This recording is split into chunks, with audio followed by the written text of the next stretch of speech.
사도신경으로 신앙을 고백하겠습니다.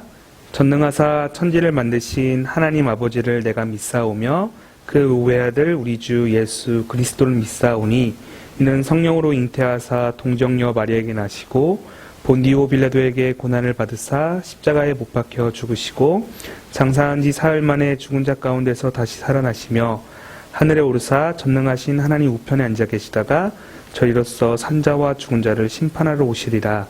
성령을 믿사오며 거룩한 공회와 성도가 서로 교통하는 것과 죄를 사하여 주시는 것과 몸이 다시 사는 것과 영원히 사는 것을 믿사옵나이다. 아멘.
하나님, 이렇게 영상으로 예배드릴 수 있게 해주셔서 감사합니다. 그러나 전도사님, 선생님들, 친구들이 모두 보고 싶고 다 같이 모여서 예배드리고 싶습니다. 다시 교회에서 만나기 전까지 건강하게 잘 지내다가 만날 수 있게 해주세요. 코로나 바이러스가 빨리 사라지게 해주세요. 예수님의 이름으로 기도드립니다. 아멘. 오늘 하나님의 말씀 사무엘상 16장 7절 내가 보는 것은 사람과 같지 아니하니 사람은 외모를 보거니와 나 여호와는 중심을 보느니라. 아멘. 친구들, 한 주간도 하나님께 순종하며 잘 살고 있었나요? 지난주에 말씀을 살펴보니 사울왕이 이스라엘의 왕이 된 후에 하나님만을 섬기며 겸손한 마음을 가지고 있어야 했는데 그러질 못하고 하나님께 불순종하는 모습을 우린 보게 되었어요. 하나님 마음에 합한 사람이라면, 우리가 하나님의 귀한 자녀라면 아버지이신 하나님을 겸손하게 순종하고 공경해야 해요. 저번 시간 말씀처럼 하나님을 순종하는 것이 제사보다 낫고 하나님의 말씀에 귀 기울이는 것이 제물에 쓰이는 좋은 순양의 기름보다 더 낫다라고 말씀하신 것 기억나나요? 오늘 하나님께서는 우리의 마음을 보시면서 선한 마음과 거역하지 않는 마음, 순종하는 마음을 살펴보세요. 우리의 마음을 보시는 그 하나님은 본문의 말씀처럼 사람과 같지 않다라고 말하고 있어요. 우리 사람은 겉으로 드러나는 것으로 모든 것을 보고 판단해요. 우리가 새로운 친구들을 사귈 때 나도 모르게 그 친구의 외모와 모습을 보고 호감을 가지게 돼요. 우리가 장난감이나 인형을 고를 때에도 먼저 그 겉모습을 보고 선택하게 돼요. 심지어 공책을 사더라도 안에 있는 내용보다는 겉에 있는 그림을 보면서 디자인을 보면서 선택하게 돼요. 이렇듯 우리는 보여지는 것, 화려한 것, 눈에 보기 좋은 것, 그렇게 남에게 자랑할 수 있는 겉으로 드러난 것들을 우리는 선택하고자 하는 마음을 가지고 있어요. 사람은 그렇게 겉으로 보이는 것에 집착하는 모습을 가지고 있어요. 마음을 쉽게 화려한 것에 빼앗기게 돼요. 사람은 보이는 것에 모든 것을 다 판단하고 결정하려고 하는 그런 마음을 가지고 있어요. 그러나 오늘 말씀처럼 하나님께서는 사람과 다르세요. 연약하고 부족한 사람의 판단과 달리 하나님께서는 사람 마음의 중심을 보세요. 그 사람 마음 가운데 어떤 마음을 가지고 있는지, 그 마음에 악한 마음을 가지고 있는지, 혹은 하나님을 향한 선한 마음을 가지고 있는지 보시는 분, 바로 그분이 하나님이세요. 오늘 세 번째 시간, 하나님의 마음에 합한 사람은 어떠한 사람인지 함께 살펴보도록 할게요. 지난 시간에는 사울의 불순종으로 하나님께서 이스라엘 왕자에서 물러나게 될 것을 말씀해 주셨어요. 사울 왕을 대신하여 하나님 보시기에 합당한 사람으로 이스라엘의 새로운 왕으로 세운다라는 사실을 알리고 사무엘은 사울과 헤어져 자신의 집으로 돌아갔어요. 자신의 집으로 돌아간 사무엘은 다시는 사울을 보지 않았어요. 사무엘의 모습이 매정하게 보일 수 있지만 사실 사무엘은 사울을 위하여 슬퍼하고 있었어요. 이스라엘의 첫 번째 왕이 하나님께 버림받는 모습이 너무나도 안타까웠을 것이에요. 그러한 사무엘에게 하나님께서는 말씀하셨어요. 사무엘아, 너는 사울을 위하여 얼마나 오랫동안 슬퍼할 것이냐? 내가 그를 버려 이스라엘의 왕이 되지 못하게 하였느니라. 너는 기름을 순양의 뿔에 채워 베들레헴으로 가거라. 내가 이 세 아들 중 하나를 이스라엘의 왕으로 뽑을 것이다. 사무엘은 하나님께 제가 어떻게 갈 수 있습니까? 사울이 그 말을 들으면 저를 죽일 것입니다. 라고 말했어요. 그 이유는 사무엘이 다른 왕을 뽑으러 간다면 사울이 그것을 보고 사무엘과 새로 뽑힌 왕을 죽일 수도 있기 때문이었어요. 너는 암송아지를 끌고 가서 이새를 제사에 청하도록 하라. 사울은 내가 그곳에 가는 것이 희생제사를 드리려는 이유 외에 또 다른 이유가 있다라는 것을 결코 알지 못할 것이다. 그러면 내가 어느 아들을 선택하였는지 너에게 보여줄 것이다. 라고 사무엘에게 말씀하셨어요.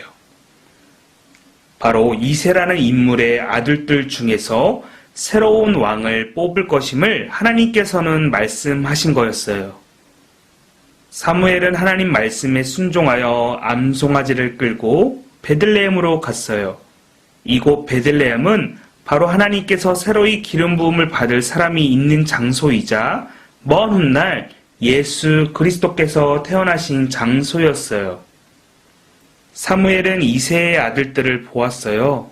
이새의 많은 아들들 중 엘리압이라는 청년을 보았어요. 사무엘은 그 사람이 바로 하나님께서 새롭게 세울 왕이라고 생각했어요. 사무엘은 사울이 키가 크고 잘생겼듯이 엘리압의 모습 또한 그러했기 때문이었어요. 사무엘이 보기에는 새로운 이스라엘 왕으로 뽑히기에 너무나도 그럴싸하게 보였어요. 그때 하나님께서 그 용모와 키를 보지 말라. 내가 이미 그를 버렸노라. 고 말씀하셨어요. 사울처럼 늠름하고 훤칠한 키를 가진 사람이 보기에 그럴싸한 왕에 대해서 하나님께서는 반대하셨어요. 내가 보는 것은 사람과 같지 아니하니 사람은 외모를 보거니와 나 여호와는 중심을 보느니라. 라고 하나님께서는 사무엘에게 말씀하셨어요. 사무엘은 다른 아들을 보았어요. 그러나 하나님께서는 선택하지 않으셨어요. 이 사람도 아니요. 그러면서 사무엘은 이새의 아들들을 하나씩 보기 시작했어요. 그러나 하나님께서는 이새의 7 아들들을 전부 택하지 않으셨어요. 사무엘은 이새에게 말했어요. 하나님께서 이들 중 누구도 선택하지 않으셨소. 당신에게 아들이 더 없소. 이새는 또 다른 아들이 한 명 있기는 합니다만 그 아이는 막내입니다. 그 아이는 밖에서 양을 돌보고 있습니다. 사무엘은 사람을 보내 그를 데려오게 하시오. 그 아이가 올 때까지 나는 식사를 하지 않겠소. 라고 말했어요. 이새의 막내 아들은 양을 돌보는 목동이를 하고 있었어요. 그는 양을 사나운 짐승으로부터 보호하고 풀이 무성한 곳으로 인도하는 일을 맡은 자였어요. 당시에 양치는 직업은 이스라엘에서는 하찮게 여기는 일이었어요. 그럼에도 이 소년은 항상 하나님을 찬양하고 자신이 맡은 일에 대해서 기쁨으로 했어요. 이 소년이 바로 다윗이에요. 바로 이스라엘의 새로운 왕이 될 사람이자 하나님께서 선택하신 왕이었어요. 하나님께서는 사무엘에게 일어나서 그에게 기름을 부어라. 이 아이가 바로 내가 말한 그다. 내가 새로 세울 사람이다. 라고 말씀하셨어요. 그리고는 사무엘은 하나님의 말씀에 순종하여 다윗에게 기름을 부었어요. 친구들, 하나님께서는 사람의 겉모습이 아닌 그 사람의 마음의 중심을 보세요. 이스라엘 백성들이 그저 자신들이 보기 좋게 여겼던 사울왕을 선택한 것처럼 하나님의 사람이라고 말해지는 선지자인 사무엘도 이새의 아들들을 보면서 그 겉모습을 보고 판단했던 그런 모습을 보게 돼요. 사울과 비교하면서 왕을 고르는 그런 사무엘의 연약한 모습을 우리는 성경을 통해서 볼 수 있었어요. 그러나 하나님께서는 사람의 겉모습으로 판단하고 선택하지 않고 그 사람의 마음의 중심을 보셨어요. 다윗은 막내이다 보니 형들에 비해서 하찮은 일들을 해왔고 사람들이 보기에는 너무나도 하찮은 일, 바로 목동일을 하던 자였어요.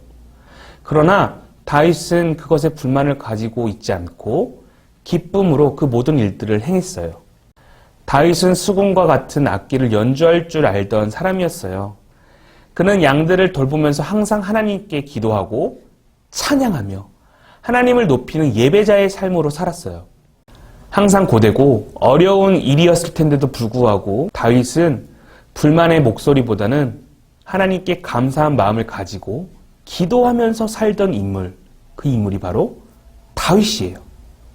하나님께서는 어떠한 일을 하실 때에는 돈이 많거나 능력이 있거나 외모가 뛰어나거나 힘이 강한 사람을 쓰시는 것이 아니에요. 사람이 보기에는 부족하다고 생각할지라도 하나님께서는 그 마음을 보시고 사용하세요. 아무리 관심을 주지 않고 한낱 양치던 한 소년을 하나님께서는 천하게 여기지 않으셨어요. 오늘 그 소년을 이스라엘의 왕으로 사용하시는 모습을 우리는 발견할 수 있어요. 친구들, 우리가 하나님과 올바른 관계를 지니고 있다면 우리가 부족하고 연약하다 할지라도 하나님께서는 우리를 사용하세요. 하나님께서는 우리의 마음을 보시는 분이세요. 그렇게 우리의 마음의 태도를 항상 조심해야 해요. 항상 다윗처럼 기도하며 하나님의 깊으신 뜻을 구하는 귀한 마음, 나의 죄를 항상 회개하며 하나님을 의지하는 마음, 하나님을 내 삶의 1순위로 두는 마음, 이러한 마음의 태도를 지녀야 해요. 우리는 죄로 인해서 너무 쉽게 하나님과의 관계가 무너질 수 있어요. 그렇기에 우리는 항상 하나님을 의지하도록 기도해야 해요. 그리고 말씀을 배우는 예배자가 되어야 해요. 나아가 우리가 예배자이자 크리스천으로서 삶에서 하나님의 영광을 드러내는 삶으로 살아야 해요. 이번 한 주간 하나님을 깊이 묵상하며 하나님과 동행함으로써 다윗처럼 귀 쓰임 받는 우리 친구들이 되기를 소원합니다. 아멘. 다 함께 주기도문으로 예배를 마치도록 할게요. 하늘에 계신 우리 아버지여, 이름이 거룩히 여김을 받으시오며 나라가 임하옵시며 뜻이 하늘에서 이루어진 것 같이 땅에서도 이루어지이다. 오늘날 우리에게 일용할 양식을 주옵시고 우리가 우리에게 죄 지은 자를 사하여 준 것 같이 우리의 죄를 사하여 주옵시고 우리를 시험에 들게 하지 마옵시며 다만 악에서 구하옵소서. 대개 나라와 권세와 영광이 아버지께 영원히 있사옵나이다. 아멘.